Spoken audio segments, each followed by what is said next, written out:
थे आप लोग, यानी भी एक दो स्टूडेंट थे, जैसे ये गुड़िया थी, एक दो मैं देख रहा था, बीच में वैसे जरूर आंसर कर पा रहे थे, लेकिन ऑडियंस पे जब बारी आती थी तो ज़्यादातर जैसे डी टीम की स्टूडेंट जो दो रही है ये, तो इन्होंने काफ़ी अच्छा परफॉर्म किया। तो आप भी बेटे अपने आप को यानी भी इसी स्ट्रिंग के साथ, इसी एंथुसिज्म के साथ लड़ना सीखिए, यानी कि तो पार्टिसिपेट करना ही एक बहुत बड़ी बात होती है। अब हम टॉपिक पे आते हैं बेटे। अगर हम बात करें साइंस के, साइंस प्रमोशंस की बात करें, do know what is the meaning of science? जानता है कौन? साइंस वर्ड कहाँ से आया है? जानता है कोई चीज? बताइए।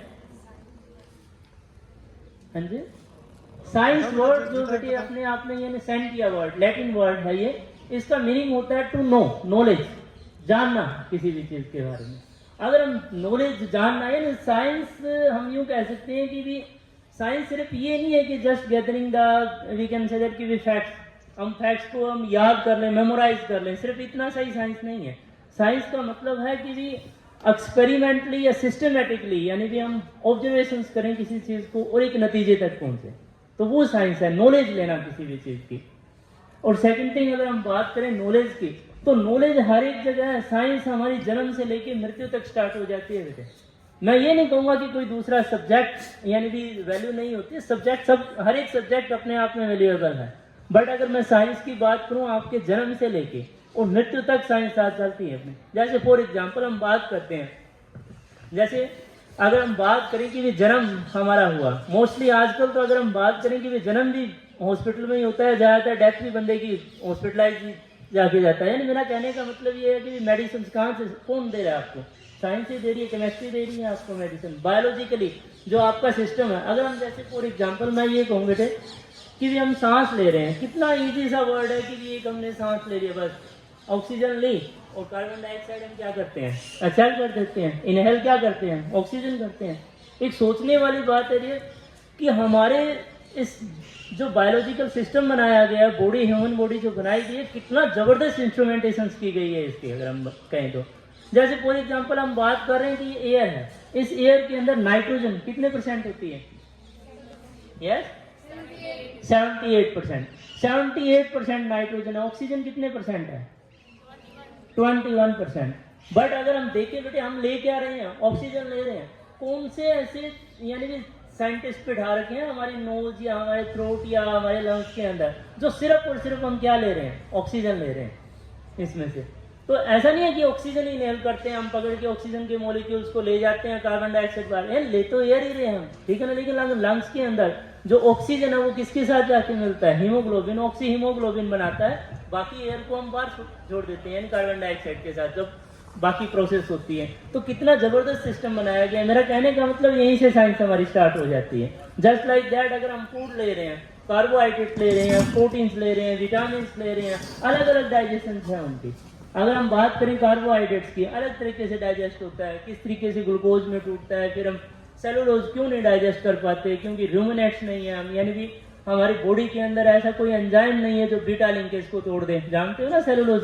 +1 +2 के स्टूडेंट जानते होंगे। जानते हैं कोई सेलुलोज क्या होता है बेटे? सेलुलोज में क्या होता है? हाँ जी, बोल बेटा बोलो। ग्लूकोज ही है, ग्लूकोज की यूनिट्स ही है उसके अंदर, बट बीटा लिंकेज होती है। हमारी बॉडी में एंजाइम नहीं है, सिंगल एंजाइम भी ऐसा नहीं है जो बीटा लिंकेज को तोड़ सके। That's why we can't digest the cellulose. Cellulose को हम डाइजेस्ट नहीं कर पाते, ठीक है ना। तो अब मेरा कहने का मतलब ये कि कितना जबरदस्त सिस्टम बनाया गया। तो this is what under the science, science में ही आती है। We are not gathering the facts, हम फैक्ट्स को नहीं ले रहे, हम सिर्फ यानी इकट्ठा या मेमोराइज नहीं कर रहे किसी चीज को।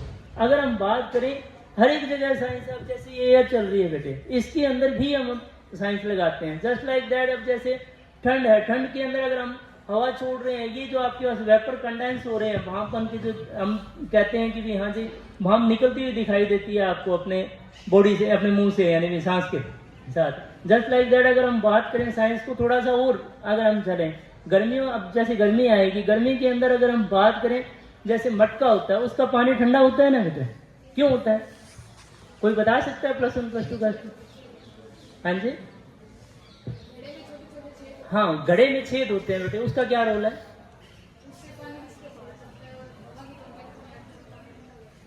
उससे पानी बाहर जाता है, फिर वेपर बन जाते हैं। यानी वेपोराइजेशन से क्या हुआ, कूलिंग हुई ना। वेपोराइजेशन से क्या हुआ, कूलिंग हुई। क्यों हुई कूलिंग वेपोराइजेशन से? क्योंकि बेटे जितने वेपोराइजेशन का मतलब क्या है, वेपर बन के किसी भी चीज का उड़ना, इसका मतलब क्या है, वेपर जो बने हैं वो पानी ने क्या किया, जो एनर्जी थी मॉलिक्यूल्स ने, उस एनर्जी ली पानी ने और वेपर बन के उड़ गए। इसका मतलब क्या हुआ, नीचे लो एनर्जी वाले मॉलिक्यूल बच गए। लो एनर्जी का मतलब क्या है, ठंडा महसूस करोगे। गर्मियों में पसीना आता है, पसीना आने के बाद आपको ठंडक फील होती है, ठंडा सा लगता है ना। रीजन बीइंग इज व्हाट, उसका भी रीजन यही है कि अगर हम यूं कहें कि हमारी बॉडी के अंदर स्वेटिंग हुई, पसीना आया, तो उससे बॉडी से हीट ली उसने और वेपोराइज हो गए वो मॉलिक्यूल। अब जैसे ही वेपोराइज हुए मॉलिक्यूल तो हमारी बॉडी को क्या हुआ, ठंडक फील हुई। तो ऑल दीज आर साइंस। यानी मेरा कहने का मतलब ये सारी चीजें साइंस में ही आती है बेटे। गांव से कौन कौन से बच्चे हैं, सारे गांव के ही है ना सर, यहाँ के बच्चे। कभी आप लोगों ने एक बायो पढ़ते हो, वैसे बायो के स्टूडेंट्स हैं कोई यहाँ पे? सारे कितने बच्चे हैं, हाथ खड़े करना बायो के। हाँ जी, काफी बच्चे। एक बायो या केमिस्ट्री दोनों में कैपिलरी एक्शन सुना है बेटे आपने? Capillary action. अगर किसी बच्चे ने लालटेन वगैरह देखी है, लालटेन चिमनी जो फिजिक्स में भी आता है, देखी है नहीं? कैपिलरी रिएक्शन तो फिजिक्स में भी आता है, हाँ जी, पता है ना सबको। देखिए बेटे, उसके अंदर जब तेल जो है, उस बत्ती के अंदर जो तेल चढ़ता है वो किसकी, कैपिलरी एक्शन ही तो है वो, ठीक है ना। अदरवाइज तेल अपने आप ऊपर कैसे आ रहा है, ठीक है ना। जस्ट लाइक दैट, एक मैं आपको बड़ा प्यारा सा एग्जांपल देता हूँ। अगर कोई खेती बाड़ी से रिलेटेड बच्चा हो, जैसे अपने यहाँ पे ज्यादातर पहले क्या है कि जो टिब्बे वगैरह की जमीन होती थी ना, रेतीली सी जमीन होती थी, वहां पे क्या करते थे कि अब जैसे बारिश होगी, बारिश होने के बाद जो किसान लोग होते थे वो भी, मैं एक बात ये कहना चाह रहा हूँ कि वहां भी साइंस यूज हो रही है बेटे। वो अननोइंगली, हम यूं कह सकते हैं कि साइंस को यूज कर रहे हैं, ठीक है ना। कैसे कर रहे हैं, जैसे मैं आपको बताऊं तो वो क्या है, बारिश होगी, वो जो पानी है वो एक कैपिलरी एक्शन के थ्रू, जो पोर्स होते हैं धरती के अंदर, मिट्टी के अंदर, उन पोर्स के थ्रू एक कैपिलरी बन गई और उस कैपिलरी के अंदर क्या हुआ कि पानी नीचे बैठ जाता है। जैसे जैसे नीचे चला गया पानी, अब उसके बाद क्या है, किसान लोग क्या करते हैं बेटे कि भी उसके ऊपर एक पत्रे से टाइप में, पाती से टाइप में होती है, वो उसको ऊपर, जैसे एक तो खरपतवार वगैरह जो उग जाते हैं, अनवांटेड प्लांट्स जिसको कहते हैं हम, उनको उसको दूर करने के लिए वो वहां से ऊपर से कुतर देते हैं थोड़ी सी, यानी कि धरती को थोड़ा थोड़ा वो यानी कि कैपिलरी डिस्टर्ब कर देते हैं। क्या फायदा होता है बेटे उसका, अगर उस धरती को आप काफी दिनों बाद जब किसान बोने लायक बीज बोता है उसके अंदर, उस टाइम भी उसको गिली मिलती है वो मिट्टी। या हम यूं कहें कि थोड़ा सा टिब्बे की जमीन को, जो रेतीली जमीन है, उसको देखना आप कि अगर ऐसा किया हुआ हो तो उसको थोड़ा सा खुदाई करके देखोगे, नीचे से गिली मिलेगी वो। रीजन बीइंग इज बट, क्योंकि अगर उसको आप वैसे की वैसे ही छोड़ देते तो सनलाइट पड़ती, सनलाइट पड़ने से वो जिस कैपिलरी एक्शन के थ्रू पानी गया था नीचे, उसी से वापस बाहर आ जाता। बट किसान ने क्या किया कि वहां पे ऊपर से उसको डिस्टर्ब कर दिया कैपिलरीज को, और अगर डिस्टर्ब कर दिया तो वो जमीन, जो पानी नीचे रहेगा वो पानी नीचे के नीचे रहता है, यानी इवेपोरेट नहीं हो पाता। तो दिस इज व्हाट साइंस। मैं ये कहना चाह रहा हूँ कि ये भी क्या है, एक साइंस का ही पार्ट है।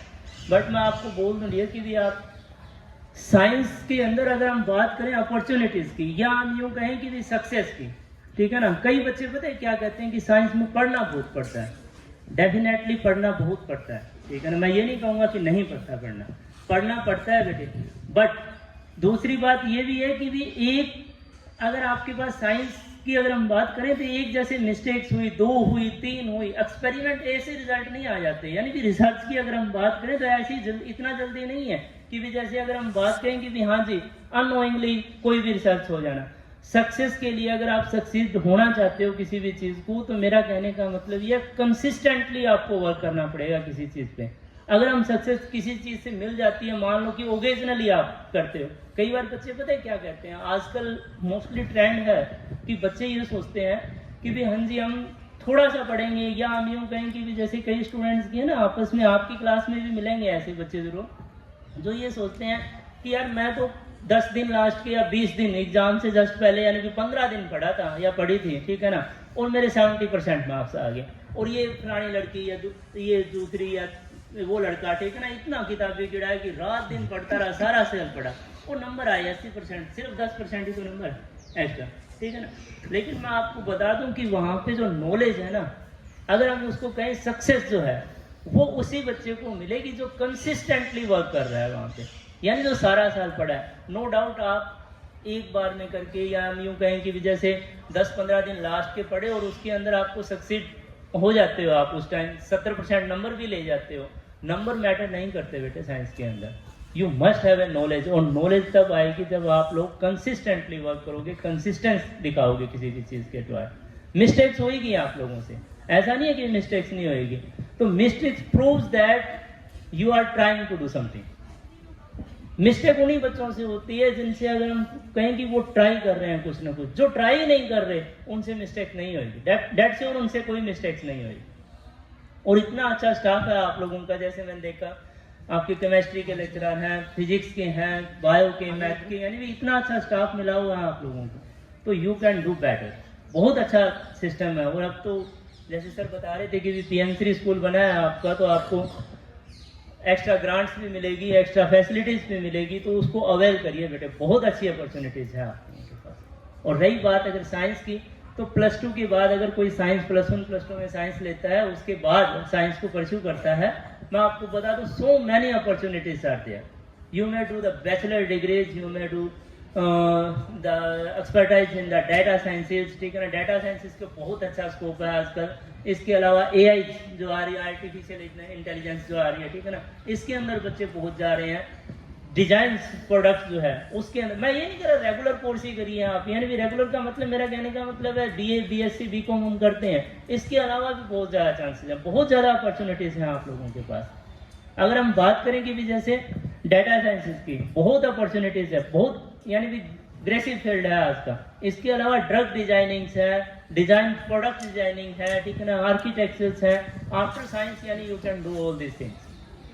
तो ये इस तरह की बहुत सारी अपॉर्चुनिटीज हैं आपके पास। और BSc भी करते हो, BSc के अंदर भी अगर हम कहें कि भी +2 के बाद BSc एग्रीकल्चर कर सकते हो, BSc ये जो मेडिकल है, नॉन मेडिकल है। और आजकल तो अगर हम बात करें NEP के अंदर, तो बहुत अच्छी अच्छी स्कीम्स आई हुई है। इवन अगर आप लोग, मैं यूँ कहता हूँ कि आर्ट में रह के भी साइंसेस को चूज कर सकते हो।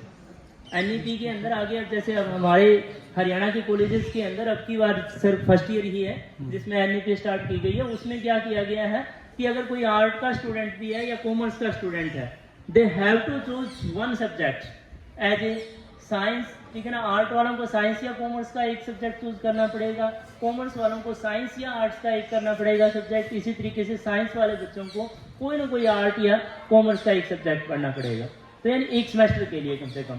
तो उनका एक डिप्लोमा कोर्स इस टाइप में कोर्स का सर्टिफिकेट है, फिर पूरा जो आपके पास डिग्री सर्टिफिकेट्स हैं अलग अलग NEP के अंदर ऐसा सिस्टम रखा गया है। तो मेरा कहने का मतलब सो मैनी अपॉर्चुनिटीज आते हैं अगर आप लेबोरियस हो तो। बस लेबोरियस होना जरूरी है, यानी कि हम यूँ नहीं कहते, हम बहुत बार हमारे स्टूडेंट्स को कहते होते हैं कि you must be A laborious for a science student. आप इतना मेहनती हो, बस ये काफ़ी है। इंटेलिजेंस होना जरूरी नहीं है, इंटेलिजेंस ही अपने आप आएगी if you are having a tendency to be labour, ठीक है। लेबर करने की अगर आपके अंदर लेबर का मतलब मेरा यही नहीं है यहाँ पे कि भी लेबर वो जो लेबर मजदूरी करते हैं यहाँ पर। लेबोरियस का मतलब ये मेहनत से, यहाँ पे जितना ज़्यादा मेहनत करोगे अपने आप आपको सक्सेस आएगी, यानी कि पीछे पीछे भागेगी आपके सक्सेस। और so many opportunities are there. BSc करिए, MSc करिए, इसके अलावा आप जो मैंने कोर्सेज बताए वो कर सकते हो आप। तो सो मैनी अपॉर्चुनिटीज आते हैं। मैं ज़्यादा टाइम नहीं लूँगा आप लोगों का, क्योंकि भाषण जो है ना किसी को सुनना इतना अच्छा नहीं लगता होता, लेक्चर जिसकी अगर हम बात करें। बट मैं आपको यही कहूँगा बेटे कि भी पढ़िए, और आपको बहुत अच्छी अपॉर्चुनिटी मिली है ऐसे स्कूल के अंदर जिसमें अच्छा स्टाफ है आप लोगों का, अच्छा आप लोगों का एनवायरनमेंट है, अच्छी फैसिलिटीज़ है आप लोगों के पास। और सेकंड थिंग, ये मत सोचिए कि आप गवर्नमेंट स्कूल में, मैं आपको बता दूं कि जितने यहाँ टीचर्स बैठे हैं आपके मोस्टली गवर्नमेंट स्कूल से पढ़े होंगे, शायद ही कोई कॉन्वेंट स्कूल से पढ़ा होगा टीचर होगा। इवन मी, अगर मैं मेरी बात करूँ, किशन सर की बात करूँ, सारे हम लोग जो हैं गवर्नमेंट स्कूल से ही पढ़े हुए हैं। गवर्नमेंट स्कूलिंग है, गवर्नमेंट कॉलेज है, ठीक है ना, आगे गवर्नमेंट यूनिवर्सिटीज में पढ़े हैं। तो उस चीज़ को कभी भी आप अपने आप को कम मत आंकिए। बस बहुत अच्छे बच्चे हो आप लोग, बहुत अच्छा पोटेंशियल है। ईच एंड एवरी स्टूडेंट, ठीक है ना, have the potential to become an doctor, to become an engineer, to become an scientist, ठीक है ना। बस चलते कि आप लोगों में लगन होनी चाहिए। तो लगन से पढ़िए, लगन रखिए, और इतनी मेहनत करिए कि भी आपको एक गोल दिखना चाहिए आपका। You must have an aim. ऐसा नहीं है कि भी आपका एम है नहीं कुछ, चलो कुछ ना कुछ कर लेंगे, ठीक है ना। और अब आप लोगों के पास बहुत सारी फैसिलिटीज है, इवन सोशल मीडिया का बहुत जबरदस्त प्लेटफॉर्म है आप लोगों के पास। बस चलते कि आप लोग जो है फोन यूज करते हो, सारे बच्चे करते ही होंगे, है ना, हर घर में लगभग फोन है। बस सोशल मीडिया का ढंग से यूज करिए बेटे। So many lectures are there, अच्छी चीजें, अच्छा कंटेंट देखिए, ठीक है ना। अच्छा कंटेंट देखोगे तो सोशल मीडिया का बहुत जबरदस्त फायदा है। बस चलते कि रील्स मत देखिए, उनमें कुछ नहीं है, जस्ट वेस्टेज ऑफ टाइम है। और आजकल अगर हम बात करें फेसबुक, यूट्यूब, अगर आप रील्स देखते जा रहे हो, टपाते जा रहे हो, ठीक है ना, आपको पता ही नहीं लगेगा टाइम का भी, घंटा, 1.5 घंटा, 2 घंटा कैसे निकाल दिया, ठीक है। जस्ट वेस्टेज ऑफ टाइम है, नथिंग, कुछ भी नहीं है, ठीक है। उसको मत देखिए बस आप, वो एक वेस्टेज ऑफ टाइम है। और अगर आप अच्छा कंटेंट देख रहे हो ना, चाहे वो यूट्यूब पे देख रहे हो, फेसबुक पे देख रहे हो, definitely you will see that कि भी आपके पास आपका टाइम जो है, आपको लगेगा कि मेरे को आधा घंटा हो गया कंटेंट देखते हुए। लेकिन अगर आप रील्स देख रहे हो ना बेटे, या कुछ और यानी कि कंटेंट जो एंटरटेनमेंट के लिए देख रहे हो, उसमें आपको टाइम का पता ही नहीं चलता कि भी 1.5 घंटा कैसे बीत गया, 2 घंटा। कभी आप बंद कमरे के अंदर अकेले अपने आप को रख के देखना कि 1 मिनट कितनी बड़ी होती है, और हम कितना टाइम जो है यूं ही निकाल देते हैं। तो इन्हीं शब्दों के साथ मैं ज़्यादा टाइम ना लेता हुआ अपना काम करना चाहता हूँ।